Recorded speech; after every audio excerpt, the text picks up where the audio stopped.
From London, we present Orbit 10, a play in 6 episodes by Peter Elliott Hayes. Episode 1, The Unseeing Eye.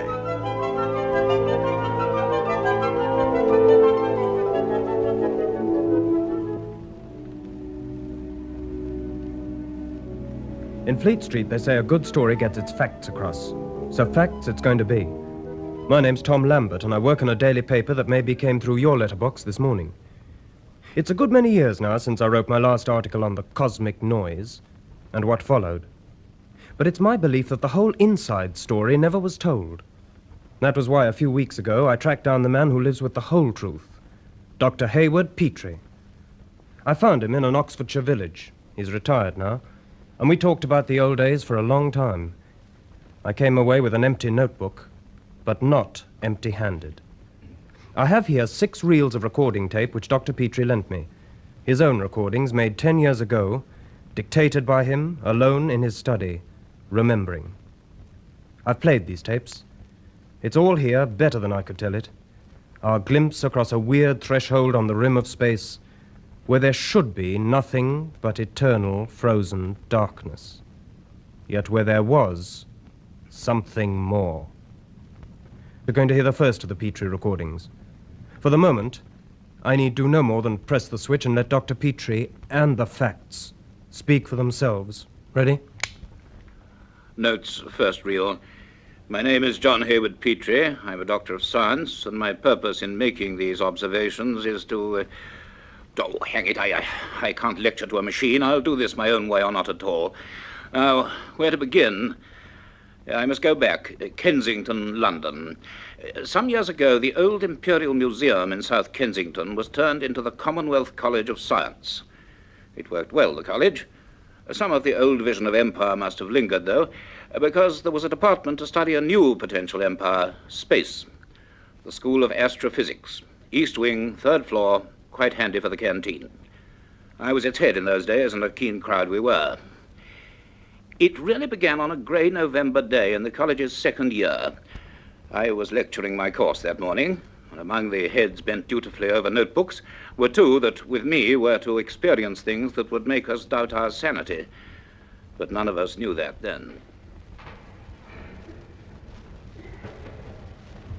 To summarize, the effects of cosmic radiation, filtered by the Earth's atmosphere and observed in relation to botany and geology, are understood well enough.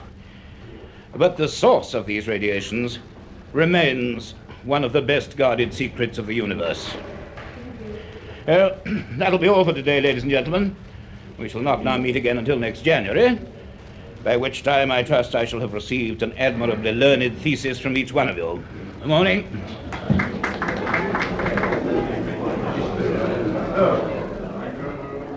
What, my dear Miss Ryder, is that? A new form of lecture shorthand? Hello, Cliff. This? Yeah. Oh, just a doodle. Some doodle. I've been watching it develop for the last half hour. Took me right out of myself and the lecture.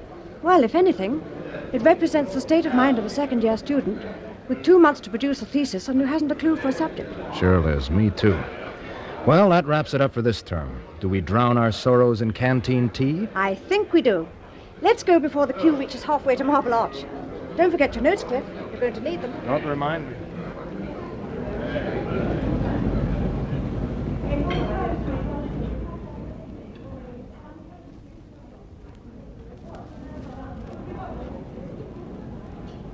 Adam's usual table? Am I the tray, Bill? Want some hot tea down your neck? Sorry. Well, I guess we can squeeze in here by the window. Okay. Have a chocolate biscuit? Thanks. You know, Cliff, it's hard to believe sometimes. That this is tea? Believe me, in no other civilized land do they make tea quite like this. No, out there, Kensington, with the mist. It hasn't changed in 100 years. And here we sit in the middle of 6 floors of electronics. And this is a science college, not a school for romantic lady poets. Now, back to earth, Liz. Petrie won't accept a sonnet for a thesis. 10,000 words. That's a lot of words. And a lot of hours in my bedsitter in Chelsea. And a lot of shillings for the gas meter. You're not trying to get home for Christmas? Cliff, Daddy works for a copper mine. He doesn't own one. He paid my fare here from Rhodesia. And if I don't pass at the end of next year, well, I can see myself walking back. Look, if one of us is doomed to fail, Liz, it certainly won't be you. And Montreal is no bus ride away. My people run a hardware store, so I guess I sweat it out in the college hostel. We'll send each other Christmas cards. And you can take me to see the Christmas tree in Trafalgar Square. You've got yourself a date. Well, well. Now, why is our colleague from down under fighting his way over here? You'll make it, Whitey. Hi, Liz. Got a message for you two. The prof wants to see you in his study. Dr. Petrie? Yep, he's waiting. Don't rub him the wrong way, for Pete's sake. Many a good scholarship now hangs in the balance. Dr. Petrie is a pet. Maybe to you he is. There's a difference. We better go, Liz. Thanks, Whitey. Okay. What have we done to deserve this? Nothing, I hope. Come on. If we can carve our way through. We had to have a corner table. Excuse us, please. Don't block the gangway. Thanks.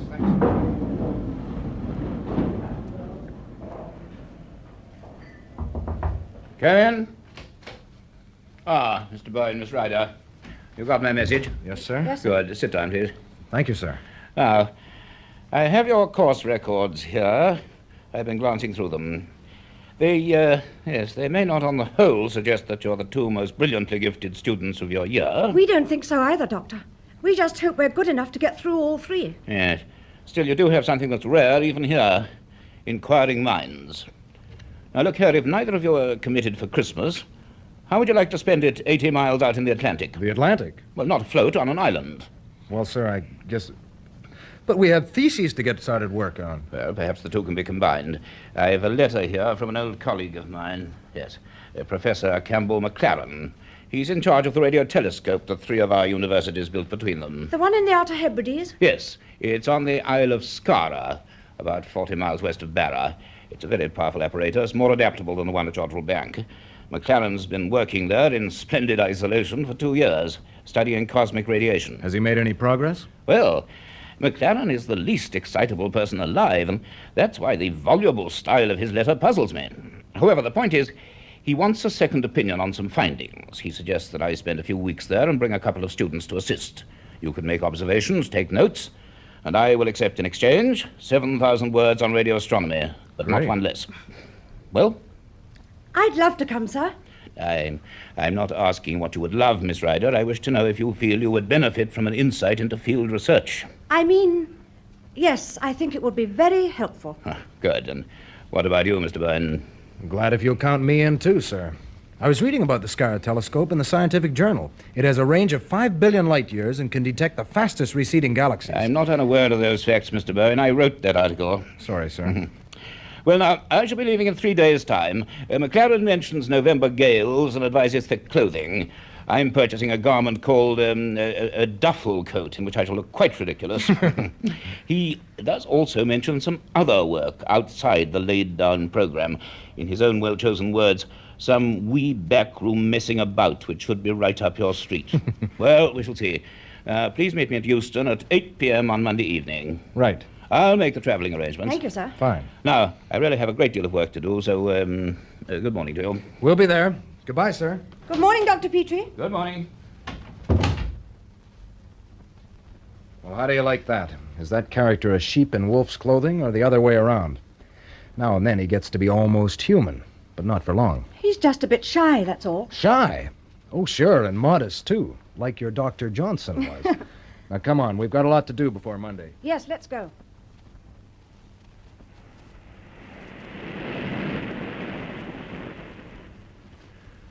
The Isle of Scara. A lonely tilted granite paving stone jutting out of the ocean. Even from the steamer we could see the radio telescope straddling the highest end like some enormous black crab, 2 towering pylons, and between them the reflector, a vast upturned bowl.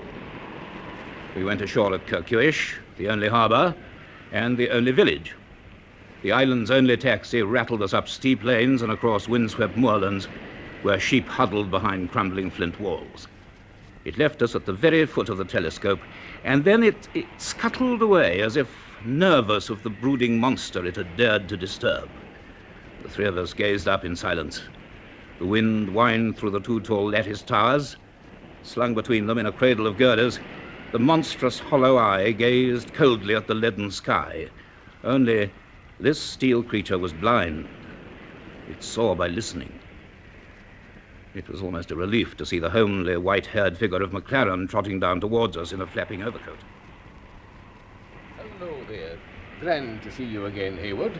I saw the steamer put in. That's a big event here. Hello, Campbell. Yes, we were just paying homage to your creation. Rather like the popular idea of an invading Martian. Oh, don't be unkind to it. It may look a wee bit unfriendly today, but when the sun's out, it can look quite pretty. It looks as if it might decide to eat us at any moment. Oh, man. Campbell, may I introduce Miss Elizabeth Ryder, Mr. Clifford Burling. How do you do, Miss Ryder, Mr. Bowden? So you're the ones he talked into this. That's right. Glad to have you. Now, let's get inside. It never stops blowing on Scara. I think we may as well go straight up to the signal box. The signal box? Aye, the control room. It's slung up there, just under the bowl. It's safer than it looks. There's a lift. A lift? Oh, we have every modern convenience. Now, watch your step. These paths are slippery. Right. We will. A lift inside one of the supporting towers whirred upwards. We crossed a narrow catwalk, where Elizabeth looked down once and didn't try it again. And then we were in a warm, spacious, glass-panelled laboratory. One felt still on the ground up there, until you looked out and saw all the island, the Atlantic below you, or up, where the bowl of the telescope blotted out the whole sky. This is where we work. And this is my assistant who shares my exile here, Peter Garrick. How do you do? Pleased to meet you, Dr. Petrie. I've read all your papers on solar physics. Oh, well, I'm glad someone has. And Miss Ryder and Mr. Bourne from the CCS in Kensington. How do you do? Well, now, you all know the form, of course. We can either send out impulses ourselves, and they're bounced back from bodies in their path, or we can receive short waves from any source that emits them. How's that analysis coming on, Peter?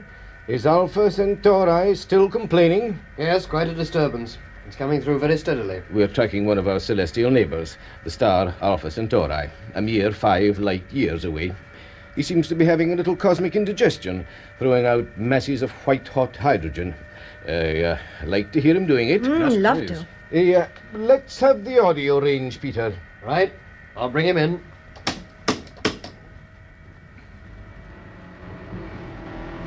Aye, there he is.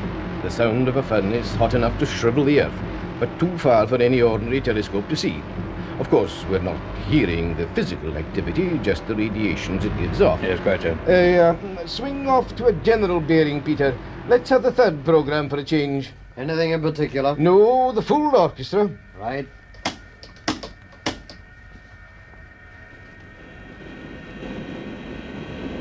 Well, look at that.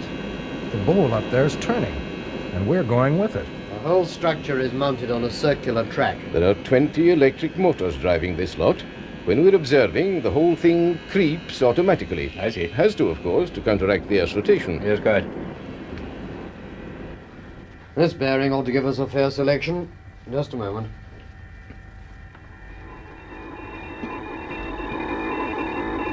There it is, Hayward, the creaking of the universe, the voices of 1,000,000 galaxies. Some of those signals began their journey before men learned to live in caves and chip flints, and they've only just arrived. But all that is dead noise, given out by bodies much like our own sun. Aye, and there are more things in heaven and earth. Campbell, what do you mean? I'm not sure that I know myself. Oh, There you see, it goes on tape and into these computers for analysis. And these pens scratch it out in graph form, mile after mile of it. oh, you research people have all the fun. I'd like one of these in Kensington. Well, tomorrow we'll get down to it in detail. Surely. I'd be glad of your advice on one or two problems. Well, shall we go down? Yes. We have our quarters in those concrete buildings near the cliff. We live well enough, thanks to Mrs. McWhirter, our resident cook. She's promised us dinner at 7. Peter, at 8, will you go on to bearing C60? C60.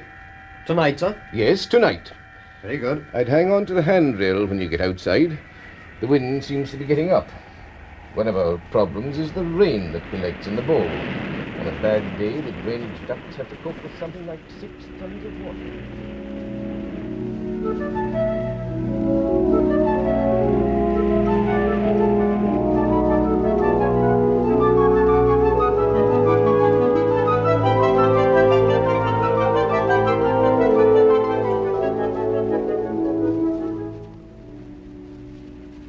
McLaren's living room, with its chintz curtains and cheerful fire, seemed that night the cosiest place on earth. We might have been in the heart of London, save for the wind and the waves pounding on the rocks below. And all the time we were conscious of that vast steel monster towering into the darkness outside. McLaren himself seemed uneasy and kept glancing at his watch. And at 8:15, he said, Hayward, I've been doing a little work of my own, a sort of sideline. I think it might interest you. We could take a look now if you'd care to. I said I would.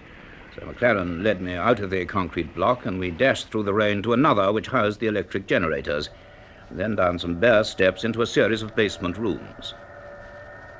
The last and largest was not as elaborately equipped as the signal box, but there were control consoles, a computer in a shiny grey cubicle, and another recording machine, its stylus scratching a jagged red line on a creeping roll of graph paper. And as soon as he closed the door, I realized that McLaren had only been keeping up his cheery manner with an effort. I dare say you're surprised to find another laboratory down here. The universities don't know about this yet. Well, I knew you were keen on investigating cosmic radiation, Campbell, but... No, this is something else. Aye. Now, where to begin? Look at that pen, Hayward. See the trace it's making? Yes, it seems fairly regular. Is it something the telescope is picking up? Aye. Garrick's on to a certain bearing. What do you mean? I'll put it in a nutshell.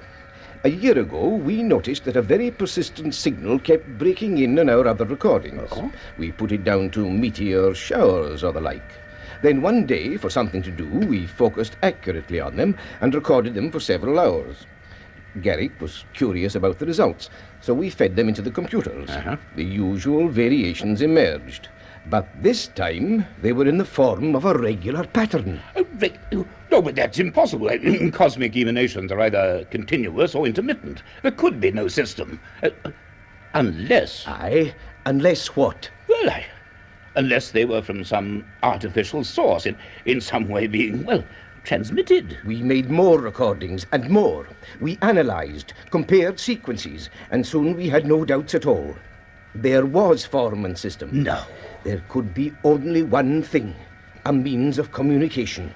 Soon we confirmed something else, the position of the source and the range. Well, if they're coming from some distant nebula... They're not, Hayward. Huh? They originate somewhere on the edge of our solar system. We place the point of origin at a distance of no more than 500,000 million miles. You mean just beyond the orbit of the farthest planet from the sun, Pluto? Just so.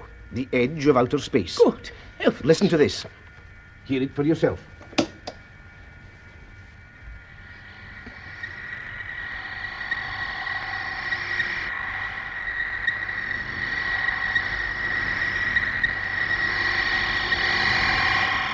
There's meaning, intelligence behind that sound. And I tell you something else. Garrick has worked for months on the breakdown graphs. An organized system is emerging. It's a code, and he believes he's on the way to breaking But it. good heavens, of course, any kind of common word language is out of the question. It'd have to be some other way of transmitting ideas. It could be figures, theorems, atomic numbers, the linear spectrum, things constant to all matter everywhere.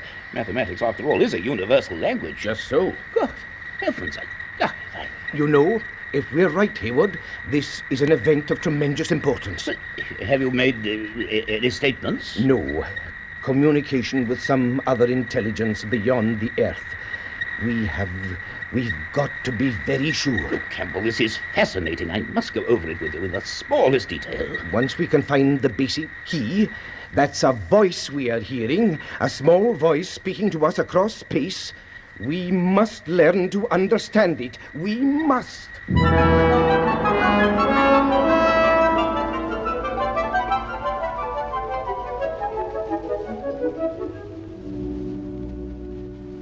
Well, I gave a brief account of the evening's activities to our two young people and let them hear the signals. And then for the next 3 days that followed, we thought of little else. We spent them either in the underground laboratory or in the high control room beneath the telescope, poring over the neatly filed rolls of squared paper. And on went that jagged red line, saying so much, but then meaning so little to us. On the third day, McLaren and I wanted to work alone, so Clifford and Elizabeth took the brief opportunity to look over the island. They explored the harbour at Kirkuish, took snapshots, and ended up in the evening at the small stone inn near the jetty. Any good at darts, Cliff? Heck no, that crazy little board, I can't even hit it. But I'll take you on at ice hockey anytime. It's not played much in pubs, I'm afraid. Good evening, sir. Good evening, landlord. Usual for you, Liz? Yes, please. 1 tomato juice and a half of draft. 1 tomato juice and a half of draft. Well, Cliff, we have walked into something. We certainly have. But nobody sane believes that any other planet beyond Mars can possibly support any life, beyond a few fungi and mosses. Too far from the sun. No light, no heat. And beyond Pluto, 500 million miles. There's nothing out there. Just freezing darkness. And nothing. Well, that's what the book says. But let's just hope, for the sake of professional dignity, that those signals don't turn out to be mixed up dance music from Radio Istanbul or somewhere. Somehow, I don't think they will, Cliff. Neither do I. There's something about that noise that gave me the creeps around the back of my neck. 1 tomato juice and a half of draft. That will be 1 and 9pence, please, sir. Right, 1 and 9. Thank you. Thank you, sir. Thank you. Well, cheers. Cheers. The young lady and yourself will be concerned with the contraption, no doubt. That's right. Hey, just listen to that wind out there. Landlord, are there ever days here when you could keep a hat on? Oh, yes. But this is the 3rd winter, so there will be bad weather. The 3rd winter? What's that? It is the time when the Kirkuish monster visits us. The Kirkuish monster? It is a fisherman's story. It is said a sea monster returns to Scara every 3rd year and swims round it, bringing ill weather and driving off the fish. Have you seen him? Or does he only appear when no one's looking? It is a story. They say the place to watch from is Dromaird Point on the north of the island. No, I cannot say that I have seen the monster, but then I cannot say that I have not. I see. Well, I think it's time we were getting back, Cliff. Okay, Liz. Good night, landlord. Good night, sir. Good night. We'll look out for the monster. Aye.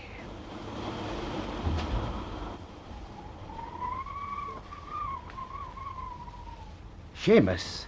Aye. I have been wondering, are the dead fish being washed in again? Yes, I had heard that they were.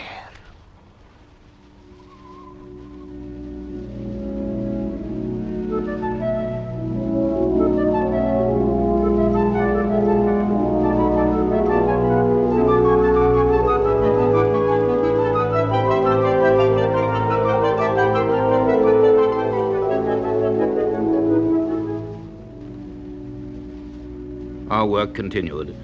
I saw McLaren's point. There was no hard proof. We might cause a sensation and then have to admit to chasing a theory. But the proof then was closer than any of us imagined. It was nearly a week later, on a grey afternoon, when Clifford and Elizabeth were following a cliff path on the north side of the island.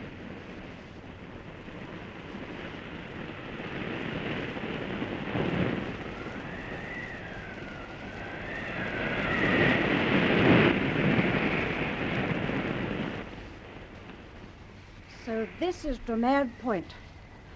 Goodness, it's bleak and lonely. Just Yeah. the rocks and the cold breakers falling in from the Atlantic. Up here, you could almost start believing those fishermen's stories. Now, Liz, do you really believe that's the scientific approach? Well, it's supposed to be our inquiring minds that got us here. I just happen to have a little imagination as well. Well, my imagination never works so good with my ears half frozen off. Oh, poor old Cliff. Cliff? Yeah? Look there. Where? Look at the sea. Just beyond the last of those rocks, where all the gulls are gathering. There's a big circle of foam. Hey, you're right, there is. Must be a couple of 100 yards across. Water's all churned up.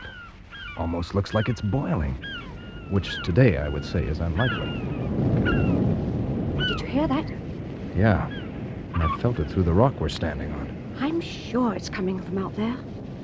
That's quite some disturbance. Can't be volcanic, not here. Hey, and get a look at those waves coming in. Those gulls, Cliff.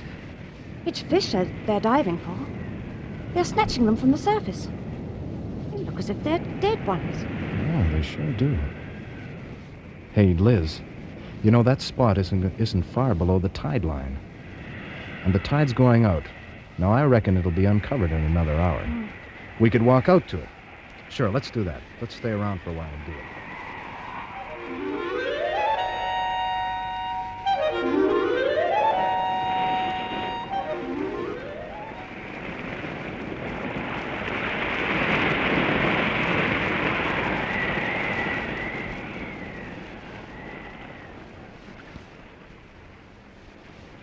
That big rock was just away to the right. I guess this was just about the place. But there's not a thing here now. Just firm, wet sand. And the gulls have gone. I've never seen such a lonely place. What could it have been, Cliff? Oh, maybe just an eddy, some freak local current. But there seemed to be force there. Something pretty powerful. Well, my feet are getting wet, so let's go. Hey, hold it. Can you hear that, Liz? It's a kind of humming. Yes. It's underneath the sand. I'm sure it is. Look, it's vibrating the seawater in that pool. Cliff, what is it? Well, I'd need more than 3 guesses. And for something that hums, this is some place for it to be. Hey, this sand is soft enough. It wouldn't take us long to scoop a hole. What with? Hands, girl, hands. The best tools in the world. Only 4 are better than 2. All right. Cliff, you don't suppose we could be teasing an old mine, do you? Mines rust up. It could be we're sitting on top of something else. The lair of the Kikuish monster. Had you thought of that?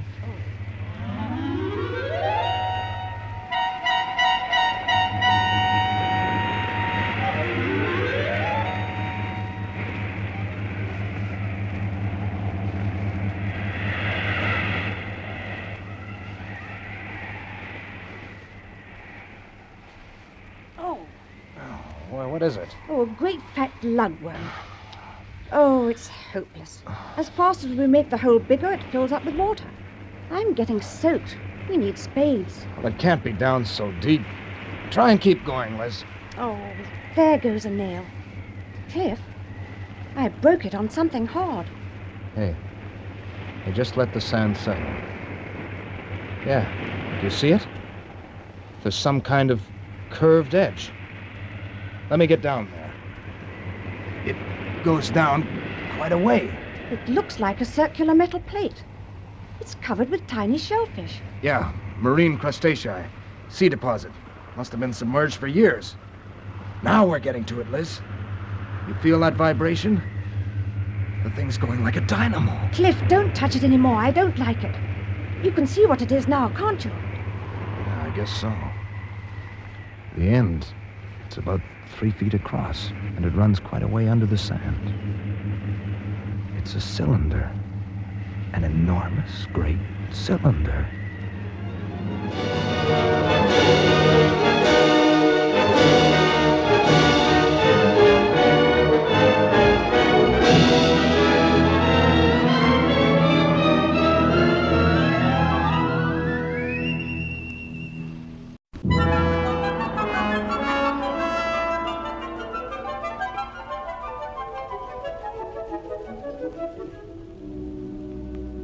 From London, we present Orbit 10, a play in 6 episodes by Peter Elliott Hayes. Episode 2, The Cylinder.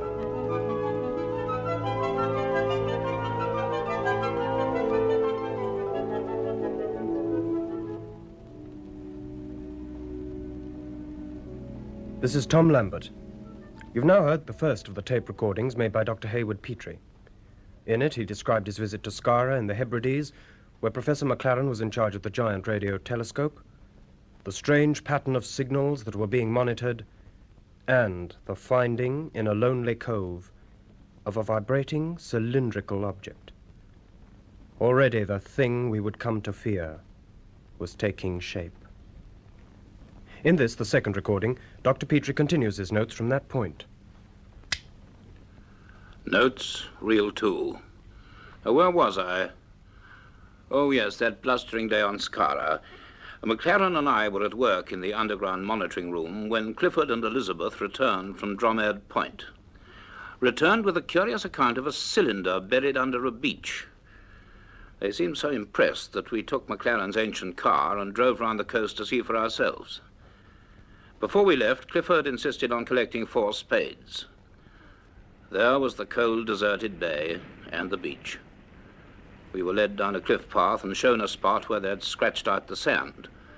We each took a spade and dug, and in less than an hour, we had uncovered a most remarkable object.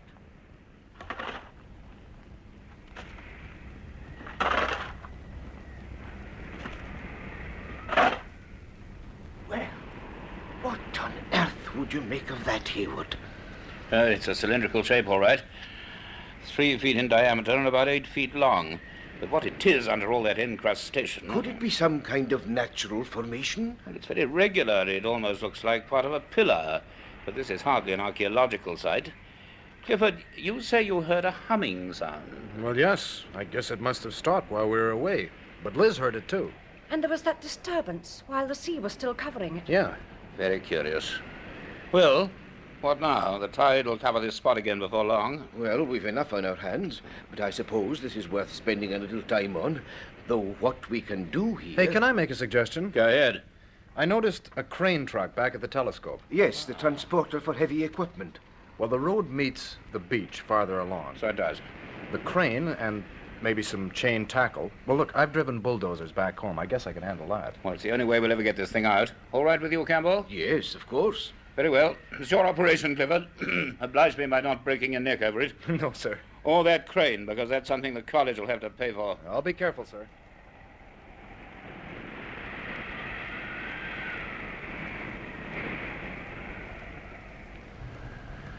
I gave no more thought to the object until the following afternoon. Then, looking down from the telescope control room, I saw the transporter pull up by the generator block. Clifford emerged from the cab and supervised the efforts of 3 resigned islanders he'd pressed into service to haul the cylinder into the building. It seemed his salvage scheme had been successful, and that the object was lighter than I had imagined. That same evening, we found Clifford, Elizabeth, and Peter Garrick in one of the basement rooms, surveying their trophy with some pride. They had mounted it on trestles, and Garrick was armed with a hammer and a cold chisel. Lying there under the hard, white strip lights, the corroded cylinder might well have been the corpse of some hoary sea beast. This really is interesting. I've been taking measurements. The ends are perfect circles, 34 inches in diameter, and slightly domed. It's 90 inches long. If I can chip away some of these deposits, we can see what it's made of. Well, if it turns out to be solid gold, let us know. We'll be up in the signal box. Right, son. I'd be glad if you would come and take some notes, Clifford. Yes, sir. And you, Elizabeth. Yes, sir. I'll be up shortly. I'll just make a start on this.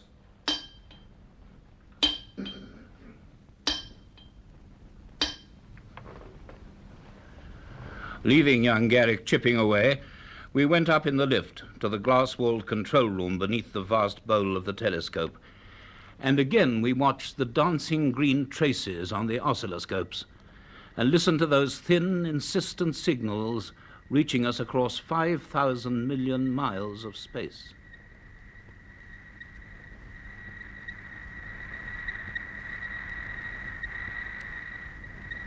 Hello. That sequence sounds familiar. Where's Garrick's chart? He's taken photographs of all the recurring waveforms. Yes, this looks like it. It's very similar. We got this on August 9th last. And before that on May the 3rd. You see, Hayward, it is systematic. There's method, intelligence behind this. Intelligence, but that means life in some form. Life on the outermost edge of the solar system, where no life can conceivably exist. Because of the conditions. Unimaginable cold, utter darkness. Poisonous atmosphere of methane and ammonia. Yes, no life as we understand it. I wonder.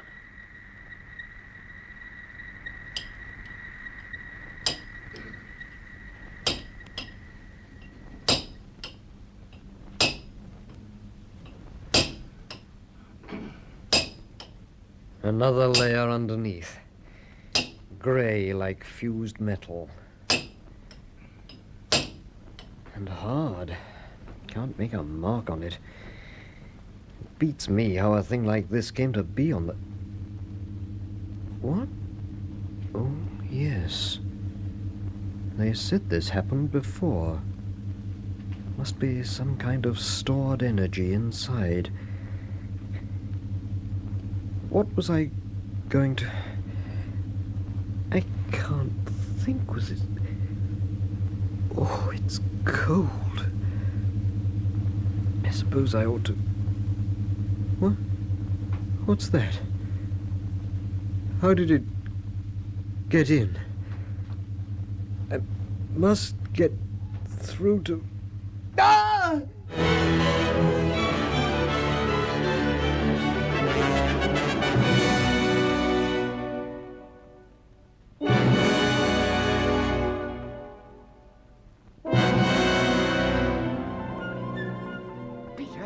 Peter, are you hurt, man?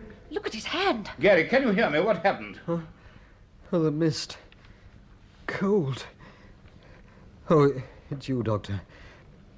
My hand, it's burning. Has he burnt it? No, cold has done that. Extreme cold. I think it's come very near to being frostbitten. Here, take my jacket. Wrap his arm up in it. Peter, what was it? Well, I was chipping the crust away, and then the humming started. The humming? It came from inside. Not loud, but I couldn't think straight.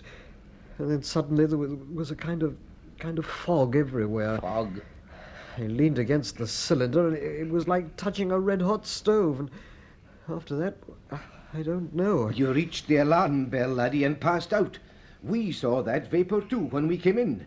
Place is like a refrigerator now, but outside it's clear. Well, another mystery for our collection, Campbell. Your cosmic noise, and now this. Hello? That's curious. What are you staring at? Well, that shelf. There were some things on it earlier. A couple of spare transformers, a pair of pliers. Has anyone moved them? I didn't. No one else has been down here. Well, perhaps I'm mistaken. I could have sworn. Well, this is a remarkable find of yours, Clifford. Now we shall have to investigate it. Because I'm sure of one thing. It's not solid. There is something inside it.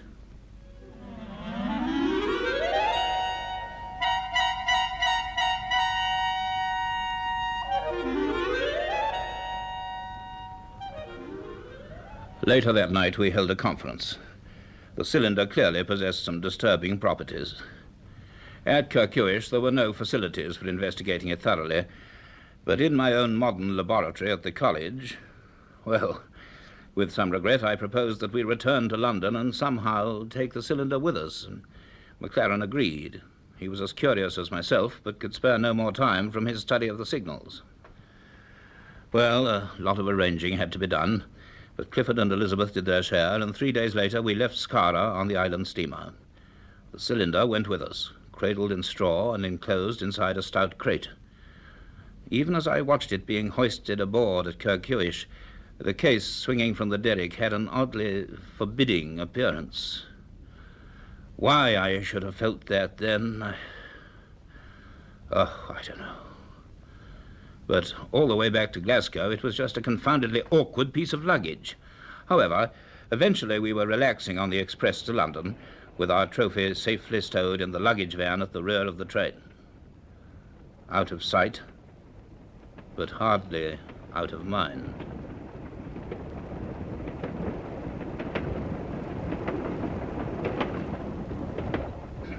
Peter Garrick was much better when we left. Yeah. The doc on the island thought he was lucky not to have lost his fingers. I don't get it, sir. What could have caused a sudden temperature drop like that? I've no idea, Clifford. But we mustn't go leaping to any science fiction conclusion. Possibly some freak condition peculiar to that cellar. And then the humming from the cylinder. Well, certain elements can resonate in magnetic fields. There was a lot of electrical equipment nearby. But there wasn't on that beach. And that mist. Something about the way it moved. It's the material that interests me. Under the sea crust that Garrick chipped away, there was another layer, rough and metallic. It It reminded me of something, but... We're slowing down. Stopping. It can't be Carlisle yet. May I see your tickets, please? Thank you. Thanks. Oh, thank you, sir. What have we stopped for, Inspector? Oh, seems they're having a little trouble up front with the locomotive. One of the new diesels, isn't it? Yes, but it hasn't been pulling properly for the last few miles. Yeah, I noticed that. Losing power, a motor fault, I suppose. If the motormen can't trace it, we'll have to get a relief sent up from Carlisle. We hope the delay won't be too long. So I wonder... What is it, Doctor? Anything wrong? I don't know. These last few days, perhaps I'm getting foolish ideas. Anyway, it won't do any harm to make sure. Will you two come with me? I'm going down to the luggage van. Yes, Sure. of course.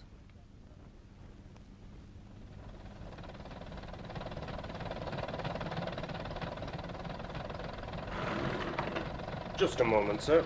Looking for something? You have a crate of mine in here, guard. Would you mind if we take a look at it? That'll be all right.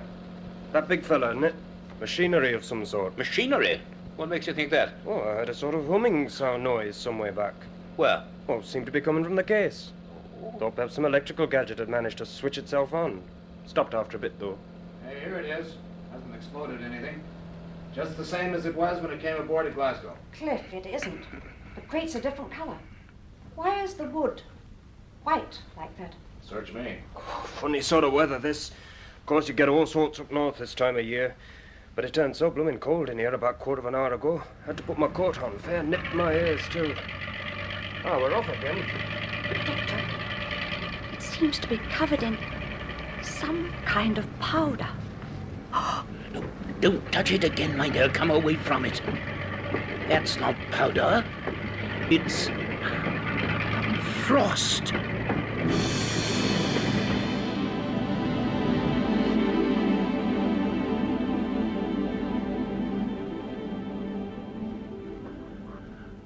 The rest of the journey after that was uneventful. At Euston, 6 porters heaved the crate onto a waiting lorry sent from the college, and we followed to Kensington in a taxi. The college was empty and echoing, as it always is in vacation time, and the smell of dust and age had come back into its own. With the aid of 2 boilermen and Simmons, the head caretaker, we took the crate up in the goods lift and dragged it through the silent corridors to my laboratory. It was late in the afternoon. We were tired, but any idea of waiting until the next day to begin work just didn't occur to us. We dismantled the crate and mounted the cylinder on a long workbench, wedging it with wooden blocks and arranged floodlights to work by. The first thing I did was to examine the place where Garrick had flaked away the white coating of sea growth. Yes.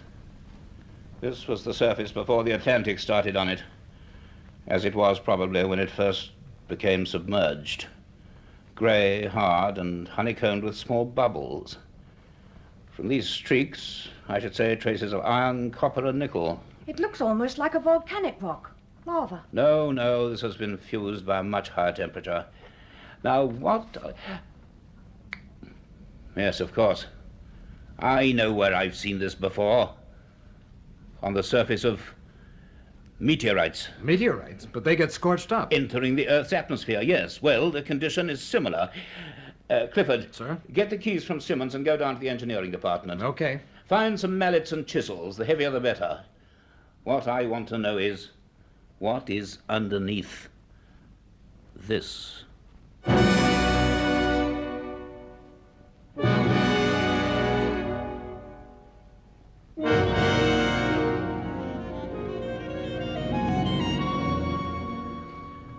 For 4 hours under those glaring lamps, we chipped away like 3 sculptors inspired, only we had no conception of what was taking shape under our tools.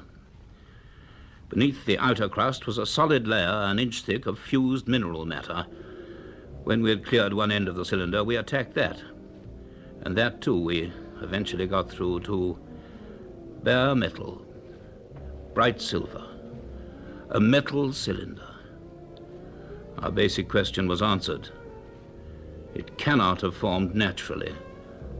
Whatever it was, it had been constructed.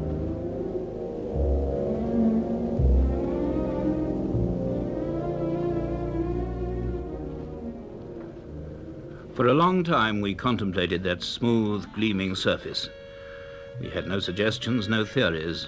And then, and it seemed the only thing to do, we began to enlarge the area we had uncovered.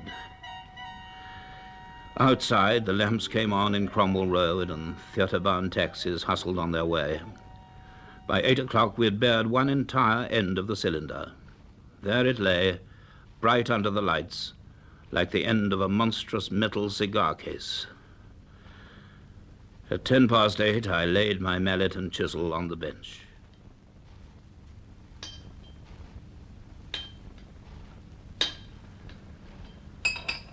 Well, no point in going on with this all night. It'll take days to clear the whole surface, and then the only way in will be with an oxyacetylene torch. No, it's going to be a long job, and not necessarily one for us. How do you mean? Well, I'm beginning to wonder whether we mayn't be risking blowing ourselves and the college sky high. Some wartime beauty, you mean, that got washed up on Scara. Yeah, we thought of that on the beach. It's possible. I think first we ought to have an expert opinion. I suppose the Ministry of Works are the people. But a bomb, a rusty mine, could that cause anything to happen now? I mean, what we saw? I don't know, Elizabeth. It seems about as sinister now as a stick of Brighton rock. Look, I think we should all go home. Tomorrow we'll reconsider it. Will you both be here at 11? Certainly. Good. Put those lights out, will you, Elizabeth? Right. Here's your coat, Doctor. Thank you. We can leave everything as it is. You coming, Clifford? Oh, yeah, sure. Don't forget your briefcase, Liz. No, thanks for reminding. We went down in the lift across the dark entrance hall with its spreading dome and enormous crystal chandelier, and I said good night to my students on the steps outside. Then I hailed a taxi to take me to my house in Eaton Square. Clifford and Elizabeth walked away towards South Kensington Tube Station. It began to rain, and 10 minutes later, I understand, they were sitting in a coffee bar in the Fulham Road.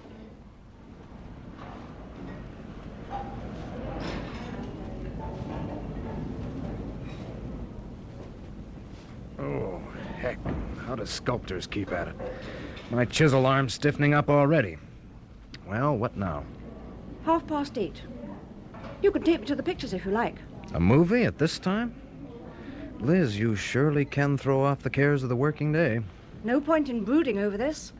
We have some unexplained phenomena, an unidentified object. It just means experimenting until we find the answers. Just like that. And I'm the one without imagination.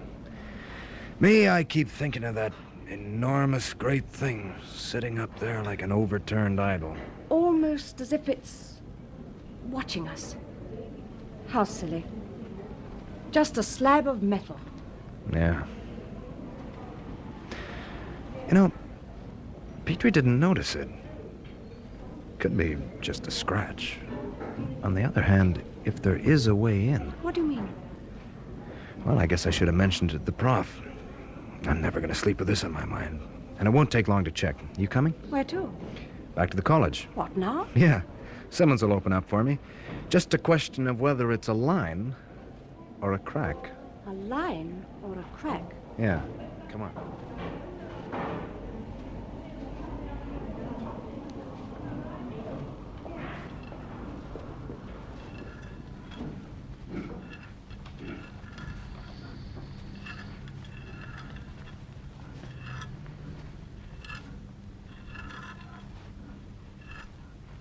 Hey, swing that lamp a bit this way, will you? All right. Yeah, fine. Hey, this is it, Liz. Do you see here a thin line running right around the end of the cylinder? This wire's too thick. I know. Cigarette paper. That's it. Now, the thing is, will it... Yeah, it slides in. It is a crack, and deep. In the end, this whole section must be... Wait, Cliff, listen. Someone's coming. Who can it be? Not Simmons. He doesn't walk like that. Shh, wait.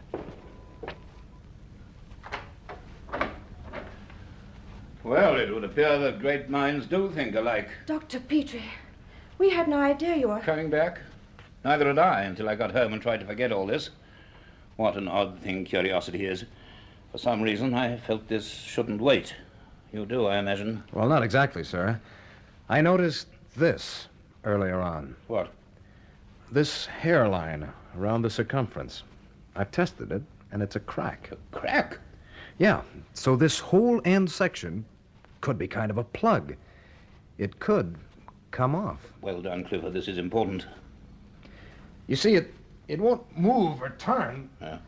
but there's something else here on the end face. 2 holes about a foot apart. Yes. Sockets for a key. If we can find something to fit them. The engineering floor. Oh, of course. They have every kind of plate key down there. I'll be right back. All right, good man. Now, if this end is removable, it's been made so for a purpose. And that, Elizabeth, can only be... Because there is something inside. Yes.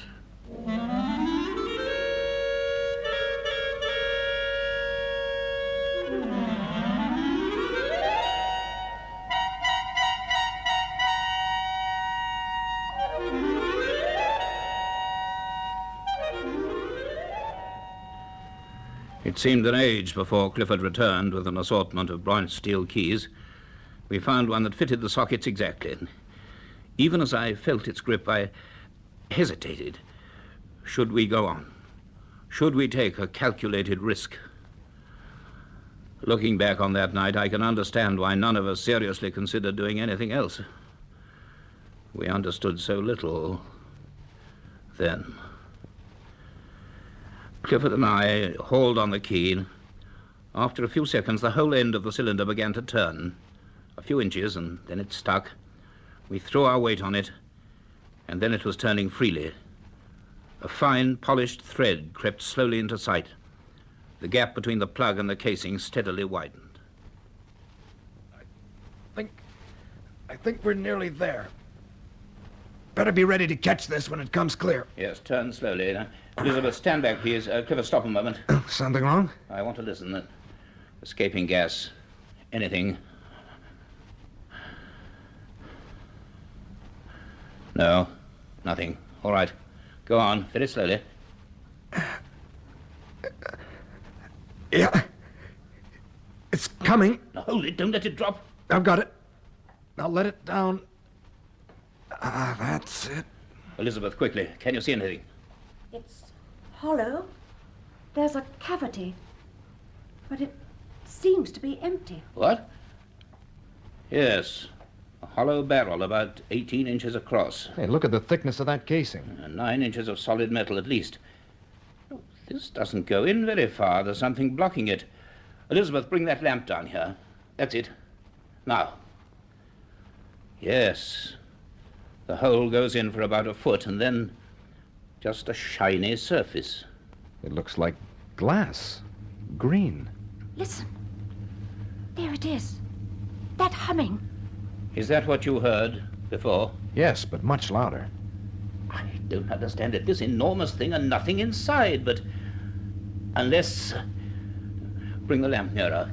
No, nearer, nearer. Yes. It must be. Well, what else can there be? There's no other way in. But don't you see? That green substance, it's solid. And it isn't attached to the casing. It must run the full length inside. You mean... The cylinder is just a shell, a container, to protect some kind of inner core, something green and hard. Polished to a perfect fit that could be slid in. And then the casing capped and sealed, and that'd keep it intact for, well, any sort of journey. If it went in like that... It should come out the same way. Doctor, you said a journey. How long a journey? Where's this thing come from? I don't know, Elizabeth, and at the moment we'd better not speculate. We can't turn back now. We must know the truth for, well, for better or worse. But how can we drag it out? There's nothing to get a grip on. There might be a way. Yes, look. That roof span up there. Some chain and a pulley. Yeah, upend the casing and lift it off. It's the only way. Come on.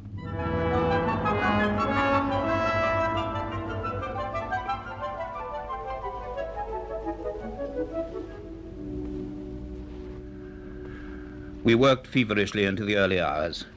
Again, we raided the engineering department, dragging up hooks, chains, and pulley blocks. We rigged a tackle over the cylinder, attaching the block to the steel span which crossed overhead, and shackled the lifting chain securely round and closed the end. And all the time, the thing on the bench continued to hum, softly and insistently. The chains swung and tightened. Slowly, the massive cylinder reared upright on the bench. There was a terrifying moment when it rocked and almost toppled, but then it settled firmly on its open end.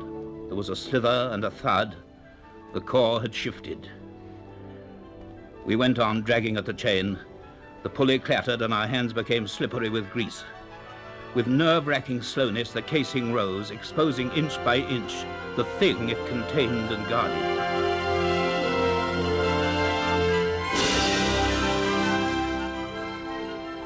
It was a rod, an enormous green rod. It was solid and transparent, but embedded in it was a fantastic tracery of fine silvery wires, a glittering spider's web of strange branching patterns, and every gleaming vein converged to one point, a hollow cavity in the heart of the crystalline mass, a round bubble containing something grey and bulbous, something that looked like a fine sponge, something which expanded and contracted rhythmically, pulsing with fierce, vital energy.